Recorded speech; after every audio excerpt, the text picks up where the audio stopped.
नमस्कार साथियों मैं पीआर मीना आपका दोस्त आपका स्वागत करता हूं फिर से एक और नई वीडियो में एक और नई वैकेंसी के साथ। जो आज ही इसका नोटिफिकेशन जारी हुआ है 24/11/2021 को। अभी हाल ही में इसका नोटिफिकेशन जारी हुआ है।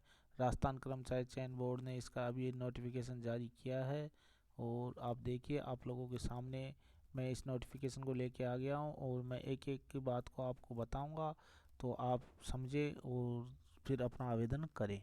तो देखिए मोटर वाहन उप निरीक्षक सीधी भर्ती परीक्षा 2021। तो ये जो नोटिफिकेशन अभी जारी हुआ है राजस्थान कर्मचारी चयन आयोग द्वारा, तो ये किया गया है मोटर वाहन उप निरीक्षक सीधी भर्ती 2021 के लिए।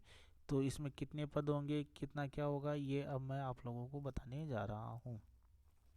तो देखिए मोटर वाहन उप निरीक्षक के जो पद हैं यहाँ पे दे रखे हैं आपको। देखिए यहाँ पे कितने पद है, पूरे 168 पद है।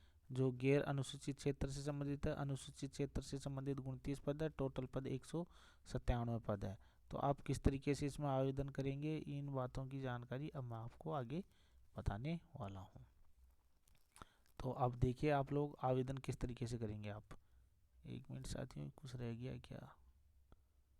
नहीं, कुछ भी नहीं रहा। ओके, देखिए मैं फालतू की बात करूंगा नहीं, इसको पढ़ के पूरी को बताऊंगा नहीं कि आप सोच रहे हो कि मैं इसको पूरे को पढ़ के बताऊंगा नहीं, क्योंकि फिर वीडियो काफ़ी बड़ा हो जाएगा और फालतू में वीडियो बड़ा करने में कोई मतलब नहीं है।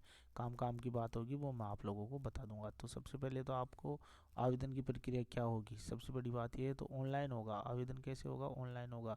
राज्य के निर्धारित ई मित्र कियोस्क या जन सुविधा केंद्रों के द्वारा ये आवेदन किया जाएगा और इसके लिए आपके पास अपनी एसएसओ आईडी होनी चाहिए और उसका पासवर्ड होना चाहिए।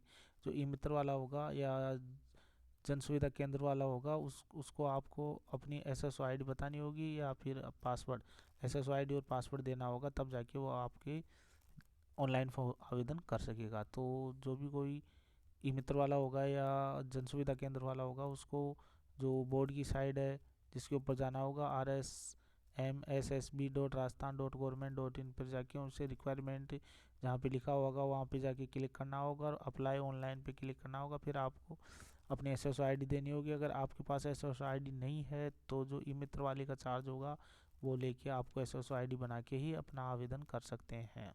तो ये तो होगी बात आवेदन की कि आप किस तरीके से आवेदन कर सकते हैं। तो अपने एसएसओ आईडी से आप आवेदन कर सकते हैं और अगर आपके कोई क्वेरी हो, आपके कोई पर्सन हो, तो आप बोर्ड की जो हेल्पलाइन नंबर है इनके ऊपर जाकर अपनी जानकारी और अधिक ले सकते हैं।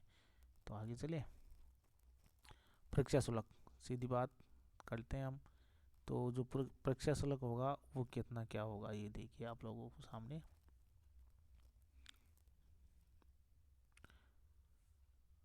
परीक्षा शुल्क, एक मिनट कहाँ से आ गया, सामान्य वर्ग के लिए 450 रुपये हैं। राजस्थान के नॉन क्रिमिलियन जो नौकरी पेशा नहीं है, जिनकी नौकरी पेशा है उनके लिए 450 रुपये हैं। पिछड़ा वर्ग, अति पिछड़ा वर्ग, आर्थिक रूप से कमजोर वर्ग को 350 रुपये लगेंगे। और विशेष योग्यजन जो विकलांग भाई बहन है उनके लिए, और अनुसूचित जाति अनुसूचित जनजाति के लिए 250 रुपये फीस निर्धारित की गई है। कार्मिक विभाग की परिपत्र क्रमांक इसको छोड़िए, परीक्षा शुल्क 250 रुपये निर्धारित किए। परिवार की वार्षिक आय जिनकी परिवार की वार्षिक आय 2.5 लाख से कम है और अनुसूचित जाति या अनुसूचित जनजाति से उनका संबंध है तो उनके भी 250 रुपये ही फीस लगेगी। तो ये थी फीस राजस्थान राज्य में विभिन्न प्रवेश पत्र।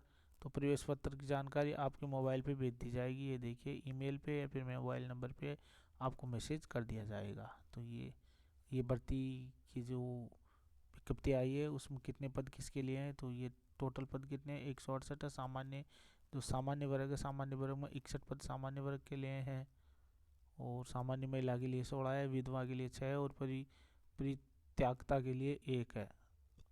अनुसूचित जनजाति सामान्य के लिए 16 है, महिला के लिए 4 है, विधवा के लिए इतने 1 पद है और परिपक्व जो त्यागी हुई महिलाएं हैं उनके लिए 0 पद है। और अनुसूचित जनजाति के लिए 10 पद है, महिलाओं के लिए 2 है, बाकी के लिए कुछ भी नहीं है। अन्य पिछड़ा वर्ग के लिए 20 पद है सामान्य के लिए, और सामान्य महिला के लिए 5 है, विधवा के लिए मात्र 2 पद है और जो त्यागी हुई महिलाएं हैं उनके लिए 1 भी पद नहीं है। अति पिछड़ा वर्ग के लिए सामान्य के लिए 7 है और जो सामान्य महिला है 1 पद है, और विधवा के लिए और परिपक्वता के लिए एक भी नहीं है। आर्थिक रूप से कमजोर वर्ग के लिए 12 पद है, और सामान्य महिला के लिए 3 है, विधवा के लिए 1 है, बाकी के लिए कुछ नहीं है। और 12 जिले की शहरी जनजाति के लिए एक भी पद निर्धारित नहीं किया गया है। एलडीसीपी जो विकलांग भाई बहन है उनके लिए कुछ भी नहीं है, और बाकी के लिए भूतपूर्व सैनिकों के लिए 21 पद इसमें निर्धारित किए हैं। उत्कर्ष खिलाड़ियों के लिए 3 पद निर्धारित किए गए हैं। तो ये थी पदों का विवरण। आगे चलिए, जो काम की बात होगी वो मैं आप लोगों को बताता चलूँगा। नोटिफिकेशन काफ़ी बड़ा है, 12 पेजों में, तो फिर इतनी बड़ी को पढ़ना भी संभव नहीं है। संभव तो है, पढ़ तो सकते हैं, लेकिन वीडियो काफ़ी बड़ा हो जाएगा और हमें इतना बड़ा वीडियो बनाना नहीं है। ये देखिए आप, उत्कृष्ट खिलाड़ियों के लिए 2% दिया होगा आरक्षण 21/11/2019 के नियमों के अनुसार। आगे चलते हैं। ये दिव्यांग भाई बहनों के लिए जो 2018 का अधिनियम था उसके अनुसार उनको आरक्षण दे होगा। वेतनमान, तो वेतनमान पे मेट्रिक लेवल 10 निर्धारित किया गया है मोटर वाहन उप निरीक्षकों के लिए, तो उसके आधार पे ही वेतनमान दिया जाएगा। पात्रता या शैक्षणिक योग्यता, इम्पोर्टेंट बात यह है, इसके बिना आप आवेदन भी नहीं कर सकते, तो यही तो बात मोस्ट है। किसी भी मान्यता प्राप्त बोर्ड से क्या होना चाहिए, 10वीं पास होना चाहिए। मान्यता प्राप्त बोर्ड से क्या होना चाहिए, 10वीं पास होना चाहिए। तो आप 10वीं पास हो, एक बात तो यह है इसकी योग्यता। दूसरी क्या है, 3 वर्षीय मैकेनिकल इंजीनियरिंग, तो 3 वर्ष का मैकेनिकल इंजीनियरिंग ऑटोमोबाइल इंजीनियरिंग के डिप्लोमा या भारत सरकार या राज्य सरकार द्वारा घोषित समकक्ष योग्यता होनी चाहिए। ठीक है। एक प्रतिष्ठित ऑटोमोबाइल कार्यशाला में पेट्रोल या डीजल इंजन के हल्के मोटर वाहन, बाहरी वाहनों और बाहरी यात्री वाहनों की मरम्मत का कम से कम 1 वर्ष का अनुभव। तो आप कम से कम 1 वर्ष का आपको अनुभव होना चाहिए मरम्मत का वाहन होगी। ये योग्यताएं हैं। 10वीं पास होनी चाहिए, आईटीआई होना चाहिए। डीजल और इंजीनियर में डीजल या पेट्रोल के अंदर 1 वर्ष का जो अनुभव होना चाहिए मोटर वाहन सुधारने का। एक मिनट साथियों, मोटरसाइकिल, बाहरी वाहन या वाहनों या बाहरी यात्री वाहनों को चलाने के लिए प्राधिकृत करने के लिए परिवहन यान श्रेणी का ड्राइविंग लाइसेंस होना चाहिए।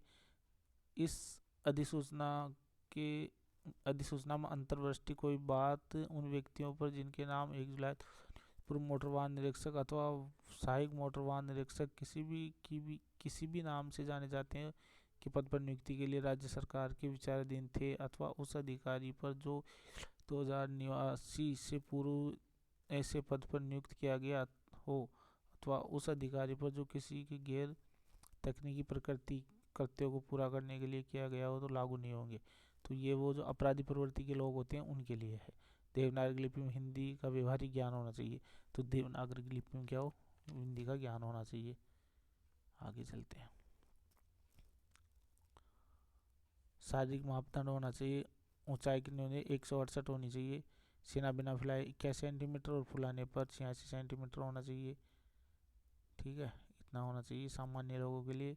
और पहाड़ी क्षेत्र के लोग हैं उनके लिए ऊंचाई 160 होनी चाहिए, और फुलाने पर 79, और बिना फुलाए 79, और फुलाने पर 84 होनी चाहिए।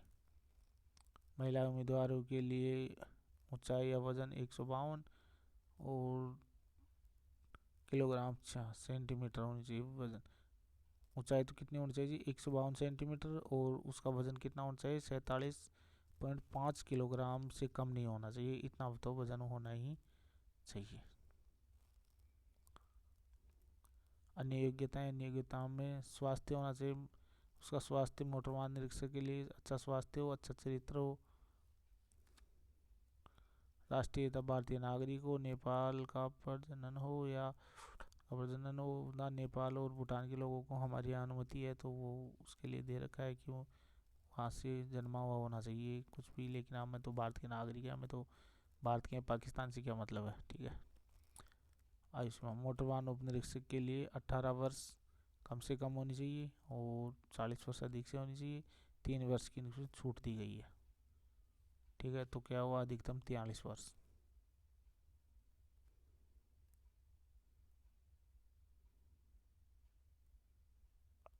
अच्छा, परीक्षा शुल्क आप कहाँ से जमा करा सकते हैं? ई मित्र कियोस्क से या सीएससी जन सुविधा केंद्र से, एटीएम कार्ड से, डेबिट कार्ड से आदि से जमा करा सकते हैं। परीक्षा का माह और दिनांक, परीक्षा की जो माह और दिनांक है वो आप लोगों को मोबाइल पे मैसेज कर दिया जाएगा, लेकिन फिर भी बोर्ड द्वारा जो निर्धारित की गई है 12/2/22 से को निर्धारित की गई है, और 13 को मतलब 12 फरवरी या 13 फरवरी को इसके एग्ज़ाम निर्धारित की गई है, अगर यथा स्थिति बनी रही, कोरोना का प्रकोप ना बढ़ा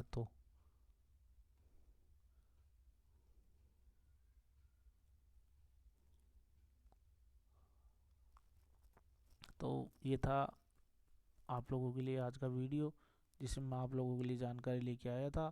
मोटर वाहन उपनिरीक्षक से संबंधित ये वैकेंसी है, तो आप जल्दी से जल्दी आवेदन करें। ठीक है साथियों,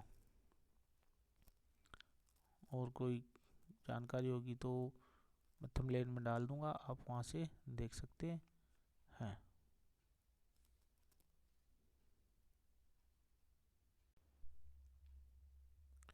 इस भर्ती के लिए आप ऑनलाइन आवेदन कर सकते हैं 2 दिसंबर से 31 दिसंबर के बीच में। तो अभी आज कितनी हुई है? आज 24 हुई है, 24 नवंबर हुई है।